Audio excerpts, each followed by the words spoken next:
Welcome back to another episode of The John, your daily sports ump, where we plunge into the sports world. We are a sports pipeline for breaking news, game recaps, and the hottest takes in the sports industry. So while you're taking care of business, let us flush out the details and fill you in on what's happening. So take a seat, get comfortable, and make sure you have plenty of TP. It's time to explode the commode. I'm your host, John, and today, since there's not a lot going on in the sports world, I'm going to be giving you guys my 3 best owners in the sports industry and worst owners in sports. First, we're going to start with the best, because I have some rants coming up for my worst. But first, let's start with the best. And this is in no specific order, guys. But first has to be Steve Ballmer. He's so energetic. He's so involved in this team. Also, he continuously will spend money on this team. Like he built the Intuit Dome. He spent massively for Kawhi and Paul George. Obviously, that didn't work out, but he's still spending money. He just re-signed Harden, just re-signed Zubac.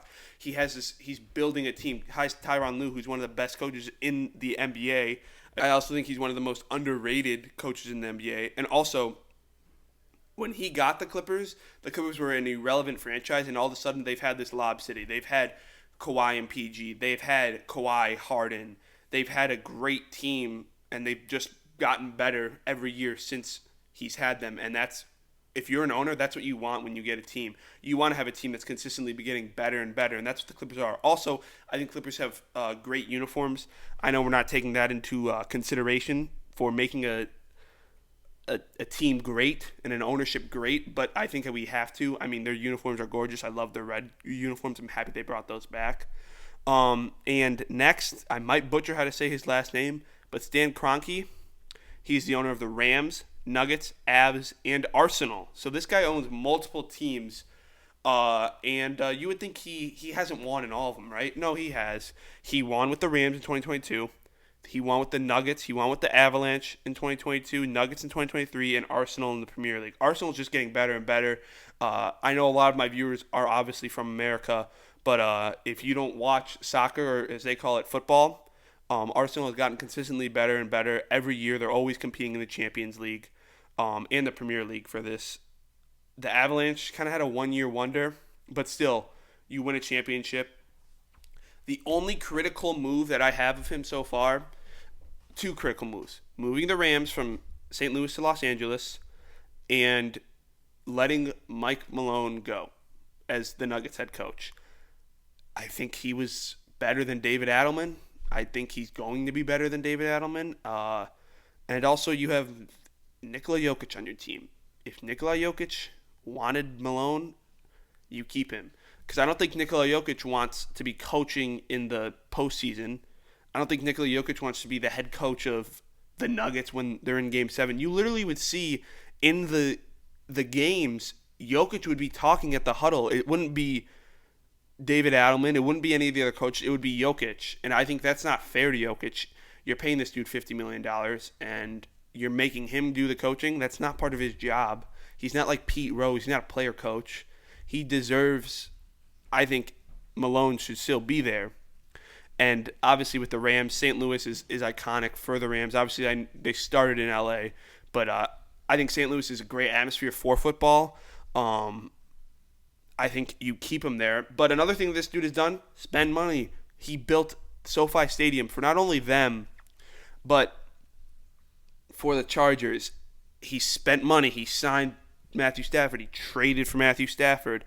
He has spent money on Arsenal. He spent money on the Nuggets. He's spending money, and not only on their arenas, their uniforms, everything, but also on the team. And that's something that we've already seen with Ballmer and Stan Kroenke. So the winning is not shocking that it comes with him because of what he does. This is something that I like to say. When you are getting into teams and owning teams, something I'll never do because I'm not going to have that sort of money. But when you are buying a team or putting money into a team, you're going to get what you give in. So if you put in $100 million a year, you might not get the best result. But if you put in 200, 300, 400 million, you're going to get a great result. So that's something that Kroenke has done a great job of. And then finally, if I would feel wrong if I didn't bring this guy up, Steve Cohen. Yeah, the Mets haven't won a World Series since the dudes owned them. Whatever. Their record under Cohen, excluding the playoffs, is 252 and 231. It's roughly a winning percentage of 521 overall, excluding the playoffs. Excluding the playoffs, they have a 523 winning percentage. Also, they just made the NLCS, and they have a dude who should be in the All-Star game but is not because of the stupid rule that you need to have one person from every team in the All-Star game. Juan Soto, who just has the highest paid contract in all of sports, and it somehow is not an All-Star. I don't understand that. Yeah, he starts out rough, but he's not an All-Star. Makes no sense. Steve Cohen also puts money onto his teams. He spent it on Soto. He spent on Alonso. He spent on Minaya. He spent on Maeda. He spent on all of these guys, or not Maeda, Senga. Sorry. He has spent on this team. Spent on Edwin Diaz. He has spent on a new manager. He's done everything that an owner can do with the sense of putting the best roster on the field, paying for teams, paying for players. He has shown that he wants the Mets to be competitive for as long as he is there, and that's something. If I'm a Mets fan, yeah, we haven't won a World Series yet, but there's no coincidence that we are always in talks about being one of the top favorites in the world for the World Series because of how much money and how many stars you have on this team. There's a reason he signed Starling Marte. That's a big signing when what happened, and I think Marte's still a great player. You have Mark Vientos. You have all of these guys on this team that are built for winning because that's what Cohen does. He pays people to win, and some people might not like that, but that's what sports have become. It's a pay-to-win business. If you pay a lot of people, you're going to win. If you don't, you're going to be like this team on my hat. And speaking of them,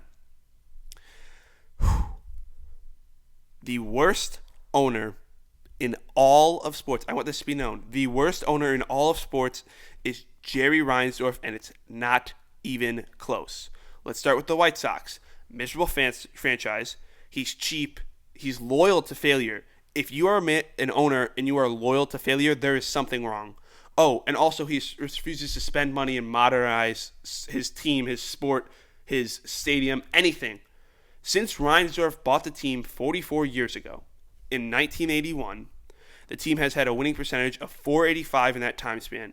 In these 44 years, they've had just 17 winning seasons. 17. I'm going to let that sink in. This dude has not won more than, I'm not saying you need to win half, but 17 winning seasons out of 44? Are you serious? That's almost 30 losing seasons. And that's not counting this season, which is going to be another losing season. Oh, I forgot to tell you guys too. Last year, they set the single loss record. Now, yeah, a lot of people are saying that might be broken this year, but still, if you are setting a 121 loss record, there's something going on. And the fact that he is still an owner is mind-boggling to me. The fact that MLB hasn't kicked him out or made him sell the team because of how embarrassing he is to not only the sport of baseball, but to the city of Chicago. This dude, once he finally sells all of his stock to Ishbia, is going to be praised by us, by my White Sox fans, because we're going to be so happy that he's left, and then we have an owner who will actually spend. Also, all this dude does is threaten to move to Tennessee. No one's buying it, dude. You're not going to, because no one wants to have this team in their city because of you. You are disgraced to MLB. You are disgraced to everything along with sports. The Sox have also ranked 29th out of 30th teams in payroll, and have had like consistently have ranked 29th. Well, going into last season, these stats are from going into last season, not this season. They ranked 29th out of 30th teams in payroll. And since 2000, the Sox have only had a top 10 payroll 6 times. Yeah. And Reinsdorf got lucky when the White Sox won the 2005 World Series because they weren't supposed to. They weren't supposed to win without Frank Thomas, but they did. Because they had someone called Ozzie Guillen who knew how to push players and get the best out of them all the time. Something that Jerry Reinsdorf doesn't know how to do, and Tony La Russa never knew how to do, and Reinsdorf has wasted so many great players' years and talents in Chicago because he's too stubborn to spend some money. Oh, and also the Bulls, If he didn't luck into Michael Jordan, the Bulls would not be a historic franchise.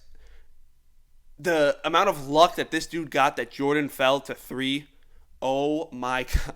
If he didn't get Jordan, Jerry Krause would have never came. Scottie Pippen would have never came. Dennis Rodman would have came. Phil Jackson would have never came. None of these star guys that were in Chicago would have came if they didn't get Jordan. So Jerry Reinsdorf is still stuck in the Bulls. Oh, and the Bulls are a playing team every year. So they're not good. They're not good either. And he just has been holding on to the 90s. That's the same thing with the White Sox. He held on to 05 and that's it. That's all he does. And we're going to stay in the MLB. John Fisher, Oakland A's. He might be just as close to Jerry Reinsdorf, where he's tanked the A's so that they had to move to Vegas because he doesn't want to spend money on the team. Embarrassing payroll, stripped the roster, basically got rid of all their stars, Matt Olson, Matt Chapman, Sean Murphy, Sean Manaea, all of these guys, and just lost the fan base's trust. When I was thinking about this video and about teams to put on, and I thought of the Athletics, first thing I thought of when I saw them and how they moved to Vegas, or Sacramento, I guess, but going to be Vegas, Major League. It's like they're trying to make this team bad so that they can get rid of them in Cleveland and move them and sell the team. And when it's based off of when it sounds like a fiction movie, that's how you know there's an issue. This is real life. This is not a movie. You should not be trying to make your baseball team that you own and you should care about like a movie. It just doesn't make any sense to me. Finally, I know I threw a lot of garbage at my Chicago teams, but I'm throwing it again. The Bears, specifically under George McCaskey, 2011 from last year. The Bears under McCaskey have gone 93-134, a 409 win percentage. An ESPN article in 2017 attributed 267 and 231 regular season record with the 9-10 postseason record under the McCaskeys overall. So George has been a terrible owner. They basically dropped to almost 13 percentages in win percentage. Across 42 seasons, the Bears are, when this is not just McCaskey, this is the whole McCaskeys. Their overall record across 42 seasons with the McCaskeys being owners, 334 to 337. Through the recent trends under George, which is George McCaskey, they have dipped deeper and deeper with a 409 win percentage since 2011. They've had one championship since and that was in 1985 before most people that are watching this were born.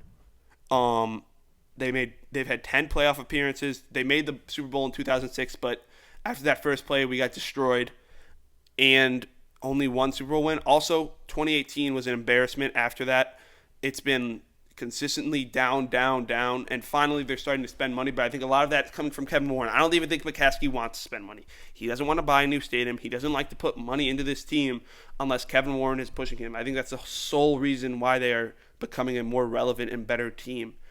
But guys, that's all I have for today's episode of The John, your daily sports dump, where I gave you the 3 best and worst owners in all of sports. Make sure to subscribe so you never miss an episode. And don't forget to follow me on Instagram for hot takes and sports updates in real time. And if you're looking for even more sports talk, check out the Sports Syllabus show, where my partner and I tackle the hottest topics in college sports and beyond. It's a 2-ply discussion, strong, reliable, and always ready to clean up the messiest takes in sports. Join me next time on The John, your daily sports dump, where we'll be liquidating the assets of outdated sports stats. Until then, keep your game face on and stay regular. This is The John. Don't nobody go in the bathroom for about 35, 45 minutes. Somebody open the window.